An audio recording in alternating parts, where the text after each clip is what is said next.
Jujur saya akui masa kecil saya habiskan di Gajayana, antara untuk mendukung Persema dan Arema. Zaman itu belum bermusuhan. Layaknya hanya gedung bal-balan biasa. Saya membayangkan itu kita bisa menciptakan GBT itu sebenarnya seperti neraka bagi lawan. Saya membayangkan seperti Red Star Belgrade. Iya, sekali lagi yang harus kita ingat itu satu, kita harus komunikasi dengan Pemkot masalah itu pasti. Dan insya Allah lah segera, mudah-mudahan itu bisa segera terrealisasi. Kalau ditanya filosofisnya, mungkin agak beda dengan jersey Persebaya sebelum-sebelumnya ya. Khusus yang ini ada warna hitam, karena memang Persebaya waktu itu kan nggak ada. Jadi sebenarnya temanya berkabung.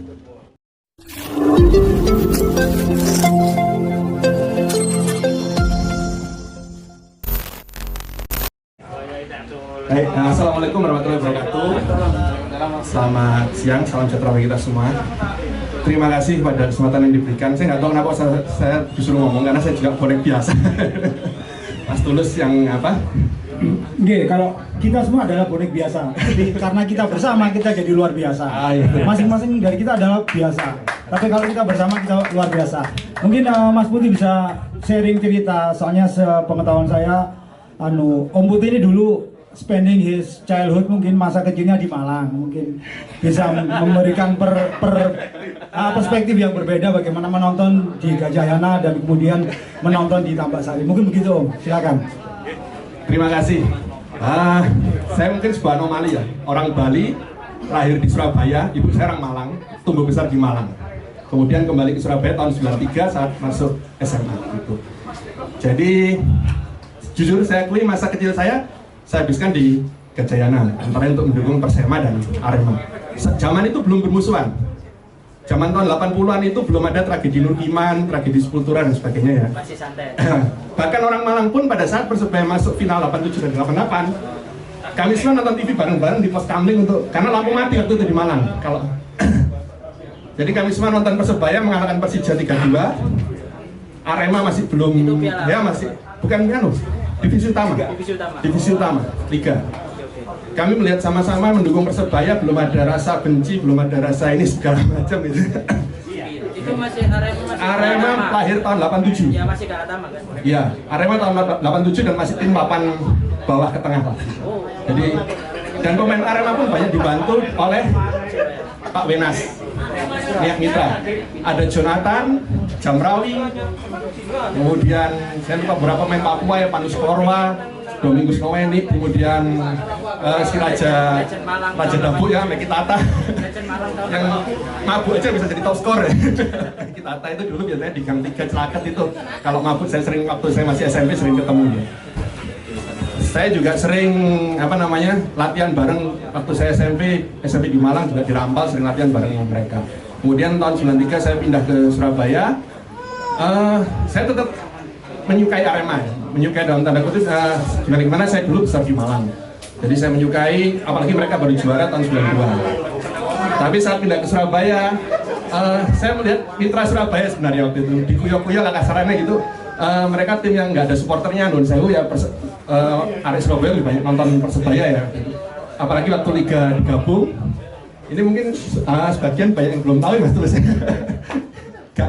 Masih usianya belum ya. Jadi Liga digabung, mitra Surabaya kehabisan penonton. Tinggal pemain Persebaya yang banyak penonton. Nah pada saat karena sering nonton mitra Surabaya, akhirnya lama kelamaan saya juga jatuh cinta sama Persebaya. Nah, untuk yang rasa dengan Malang sendiri terus terang agak luntur ya, karena itu tadi perpindahan ya. Selain sendiri sudah 25 tahun di Surabaya ya, hampir 30 tahun malah. Juga Arema sendiri kondisinya seperti itu. Jadi saya cuma berharap ini sedulur semua ya, kalau tidak ada permusuhan yang sifatnya misalnya pernah kehilangan keluarga atau pernah dihina seperti apa, mungkin kita bisa sama-sama itu mendinginkan. Ya kita tahu mereka, ya saya juga panas kalau misalnya baca di Onis Nadi dan bagaimana itu juga ikut. Apalagi kalau ada Arema yang mana itu Arema Sindi. Mereka sendiri Onis Nadi itu contohnya yang Nun Sewu mungkin sejarah Arema pun mungkin mereka banyak yang belum tahu gitu, sejarah Arema Indonesia zaman Pak Nugi Ajub Saina dan sebagainya dulu seperti itu. Tapi sekali lagi moga-moga suatu saat kita bisa berdamai. Kalau dengan Persela kita bisa El Amania kita bisa berdamai, dengan PSIS dulu lebih serem loh daripada dengan Arema. Rel kereta itu dikasih oli loh sampai. Jadi kalau permusuhan antara Bonek dan dengan Semarang itu dulu lebih serem gitu. Jadi kalau sampai dikasih oli, sampai dilempar batu sampai segala macam. Moga-moga itu tidak kalau kita bisa berdamai dengan mereka, semoga dengan perkenan yang Maha Kuasa suatu saat kita bisa bersaudara dengan mereka, tapi tetap rivalitas tetap nggak ada namanya mendukung dua klub itu enggak. Rivalitas tetap ada, tapi sekali lagi dalam kondisi sehat, terus dan itu tadi rivalitas di lapangan, tidak ada rasa benci berlebihan sampai ingin membunuh segala macam. Itu moga-moga nggak sampai seperti itu. Nggak ada sampai menang kaos dipajang gitu. Sama kan dari Bali, iya Bali. Apa mantau itu klubnya Bali sekarang? Saya sendiri nggak pernah, boten nanti datang Bali. Jadi pulau kalian saking lahir Surabaya, pindah ke Malang, kemudian kembali ke Surabaya. Jadi kalau ditanyai apakah ya saya darah Bali saya ada, saya juga bangga Bali United menang, tapi cuman ya wis menurut kau. Apalagi Bali United juga pemainnya juga semakin multi global ya. Jadi orang-orang Bali sendiri kan tinggal Andika aja yang mungkin jadi pemain inti. Jadi saya sendiri nggak terlalu lah. Kalau saya sekarang Persebaya itu selamanya. Ada lagi mungkin yang mau ditanyakan tentang sejarah ini generasi Bedanya mendukung Arema yang dulu dengan Persebaya yang sekarang itu apa? Beda? Oh, mirip.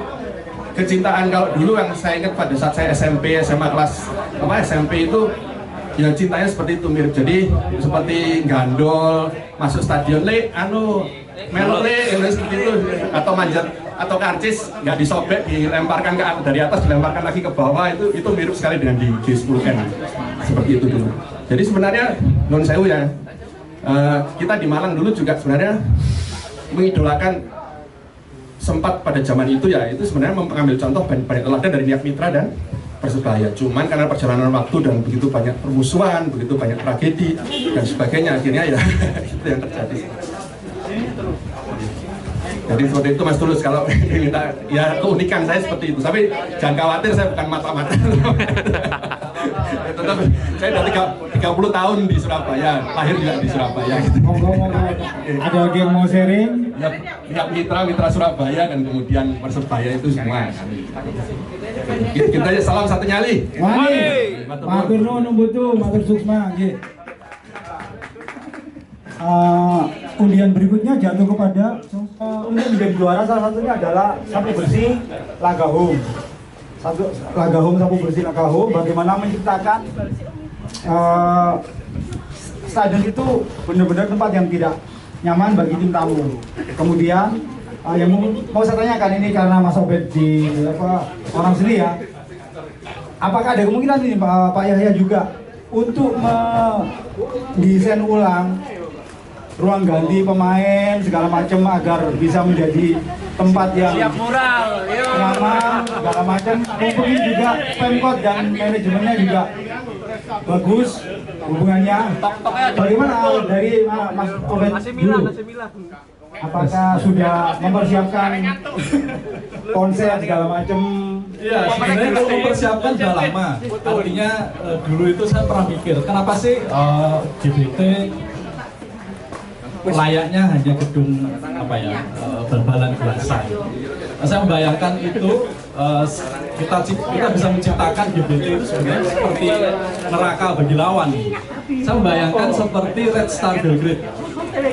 Yang di sana lorong menuju lapangan itu saya belum pernah di sana. Tetapi waktu Liverpool main sama Red Star Belgrade, Liverpool kalah. Di samping supporternya yang sangat masif saat itu, tetapi juga lorong itu sengaja diciptakan tidak bagus-bagusan mural, tetapi diciptakan dengan kata-kata yang benar-benar itu menjatuhkan mental lawan. Saya membayangkan ya, lepas dari pengaruh-pengaruh itu, tetapi saya membayangkan bahwa saya menginginkan GBT itu coba diciptakan seperti itu, rumah bagi kita sendiri, bagi tim kita sendiri, tetapi neraka bagi lawan. Saya membayangkan seperti itu. Itu aja Mas. Kalau apa ya, kalau kaos kemudian merchandise yang lain sudah gitu ya. Mereka sudah banyak menciptakan kata-kata, itu sudah banyak diciptakan.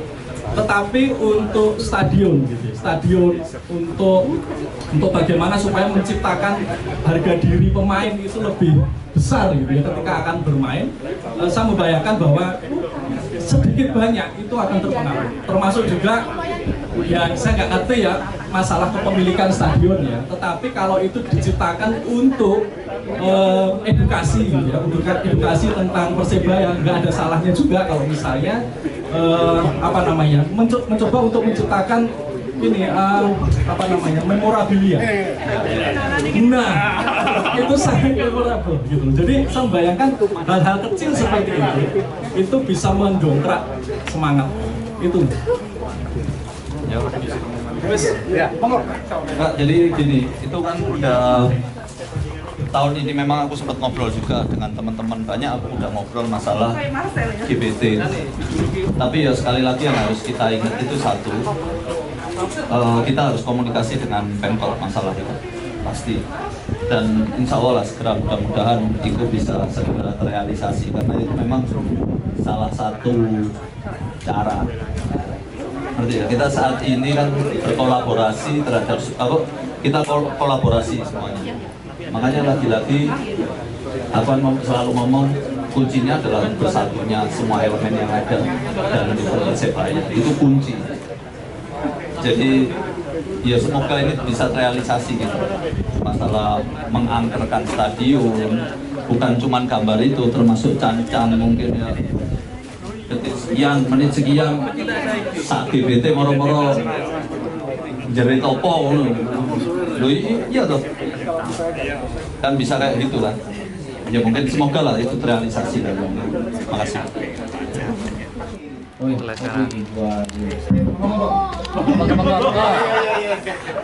Rengginang itu aja. Oke, ya penjelasan ini. Nama saya Dian, biasa dipanggil teman-teman Gajah. Ya, Gajah. Saya nggak ngerti nih dinaikin ini untuk urusan apa ya. Ya. Kok jadi gajah itu gimana, Mas? Logonya suram mbak Boyo kok gajah. Nah, ini nyambungnya tekan di. Aku nggak ngerti, waktu itu iseng aja sih, pengen bikin akun yang beda. Gitu. Satu akun yang pakai nama beneran itu dipakai buat kerjaan, satunya buat supporter-supporteran ya. Akhirnya pakai nama Gajah Mada itu buat bedain aja sih. Karena sempet pas satu akun itu saya pakai dua kepentingan itu, yang lihat di kantor ini kan macam-macam, mulai bos sampai klien sampai teman-teman. Lah pas are-are posting gambar-gambar sing kecelakaan kereta api, terus banyak masuk pesan ke saya, kok gitu. Akhirnya lagi saya buat bedain aja, nggak ada tujuan lain. Iya, ini Mas Dian ini di mana, Mas? BWF juga? Atau di sana? Saya ini bukan siapa-siapa, Mas. Bonek biasa. Oke, ini disodori jersey. Disuruh cerita apa nih? Filosofi jersinya. Ini jersey milik Persebaya. Oh, Mas Dian, saya yang selaku desainernya. Gimana ceritanya? Oke. Ini tahun 2015 ya. 2015. Ulang tahun Persebaya 88. Pada saat itu ini saya jelas sedikit, masih ada Oka Gundul, kalau teman-teman di sini masih kenal ya. Oka Gundul salah satu partner saya berkelana dulu ya, sama teman-teman yang lain. Kecetus mau bikin apa ini di ulang tahun Persebaya yang ke-88. Satu teman, kita rutin bikin kaos-kaosan gitu, rutin tiap tahunnya. Terus untuk tahun itu karena angkanya cantik, kita bikin sesuatu yuk gitu. Kita bikin jersinya. Habis bikin jersinya, berkembang lagi. Kok jersey terus kan diopo? Ya jersey tapi nggak digunain. Kita yuk bikin pertandingan yuk gitu. Waktu itu coba pikir-pikir siapa lawan siapa gitu. Teman-teman yang ngumpul di situ banyak. Ada Pak Gundul, ada mungkin ada yang kenal ya. Ada Sawung Galing, ada Bli dari Brotherhood, ada Peter Ambon, banyak lah. Kerja terus untuk bikin pertandingan dan nyari investor, dan kebetulan dapat. Akhirnya dengan bantuan investor dan beberapa rekan-rekan yang lain terwujud pertandingan itu. Mungkin teman-teman lebih mengenal dengan Battle of Heroes gitu. Ya, kebetulan saya kebagian bikin desain untuk ini. Ya, ala kadarnya sih mas, ya jadinya kayak gini. Kalau ditanya filosofisnya mungkin agak beda dengan jersey Persebaya sebelum-sebelumnya ya. Khusus yang ini ada warna hitam karena emang Persebaya waktu itu kan nggak ada, jadi sebenarnya temanya berkabung. Terus nggak ada warna kuning di sini. Kalau diteliti lebih detail, nggak ada warna kuning di logo Persebaya. Emang sengaja saya hilangkan karena kejayaan kita terancam. Ini berkabung, cuma ada putih sama hijau sama hitam. Itu aja sih. Terus apa lagi ya? Terus temanya juga waktu itu diangkat untuk pertandingan apa ini? Harusnya di belakang ini ada teksnya nomor 88, cuma ini nggak ada. Bukan. The Beautiful Struggle ini ya. Jadi perjuangan yang cantik, sedih tapi cantik buat kita waktu itu. Terus ada pesan sedikit di sini, mungkin ini anugerah sih buat teman-teman kita semua yang masih rela mendukung padahal timnya nggak ada. Jadi ini kado waktu itu untuk Persebaya. Terus ada tulisan di bawahnya ini Pride Last Forever. Ini salah ketik, jadi yang benar yang seperti di punggung saya ini. Ini kebetulan juga saya pakai. Yang ini nggak ada skenario, saya tampil di sini, nggak tahu, nggak tulus mungkin ya. Terima kasih atas apresiasinya. Terima kasih. Iya.